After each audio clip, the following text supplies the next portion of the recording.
All right, it's Jeff Brace again here at VCF SouthWest, and what do we got here? We got the Vint nerd, and his name is Steve Diederich. Diederich. All right, you want to tell us a little about your exhibit here?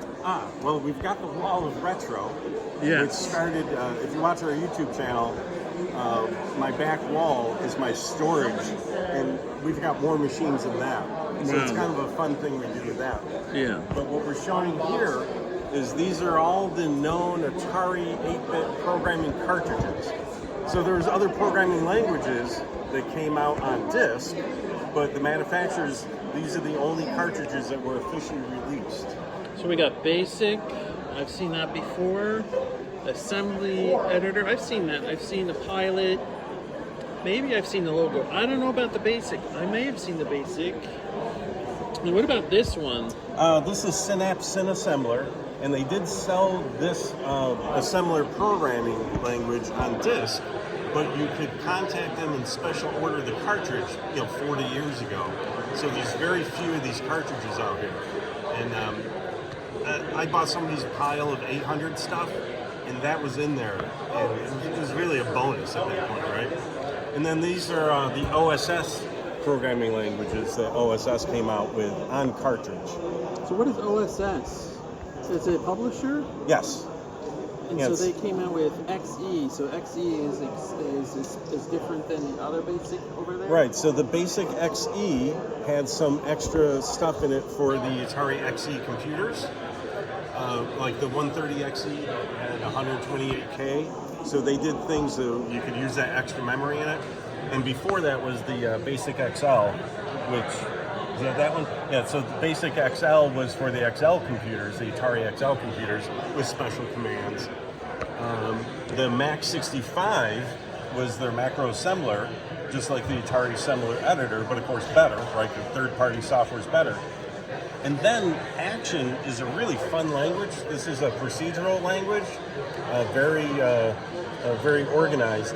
Sort of like Pascal, a procedural language like that. Yeah. So there's a gentleman whose name I can't remember who wrote Action, and then OSS picked it up and sold it for him. So this is a fun language. If you've ever used it, you'd like it. So why does it Mac 65? I mean, people would think that's Macintosh. Right. Well, because it's macro assembler. Macro, Yeah, not macro Macintosh. I see. And can you tell me about the other cartridges you have here? Yeah. Well, this is the first Basic for the Atari that Shepperton Systems that Microsoft, that Atari picked up to ship with the early Atari computers, the Atari 8-bit computers. Yes. And then that same programming group came out with this assembler editor, so you can start writing an assembler. Although this is the least liked assembler editor in the Atari 8-bit world. And then back in that day, everybody had to have a Pilot programming language and a Logo programming language. It was really geared towards getting kids into programming. They were a little more fun to program in. And then originally, Atari was going to have their Basic be Microsoft Basic. And they couldn't pull it off, and so they went with what they got down here. And then eventually, they had Microsoft Basic on disk, and then they came out with a next version and came out with the cartridge, Microsoft Basic on cartridge. So that's why it's Basic 2, because Right. they had one on disk first. Correct. So why didn't they make so many cartridges? Why did they? Why did they make only 10 cartridges? Well, a floppy disk is cheaper than a ROM cartridge. But the benefits of the ROM cartridge is it's instantaneous. It's just, you turn on the computer, it's there. And if you weren't using that memory space for RAM, you could use the ROM in that memory space. So, it's give and take each way. Nowadays, we don't care because we have more than 640K, right? So what can you tell me about your channel? What you do there? What do you talk about there? Well, I am an Atari guy, which doesn't mean much anymore.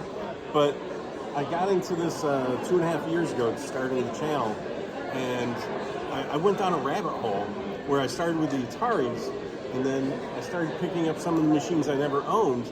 And what I'm finding is I love knowing about what these things do that I never knew because I never owned them. So like the TI-99, this is like an engineering marvel. The engineers there really did some great things in this machine that it just didn't get the attention back then. So I'm having fun. It's my own journey, learning, picking these up somewhere and learning how to work with them. Thank you.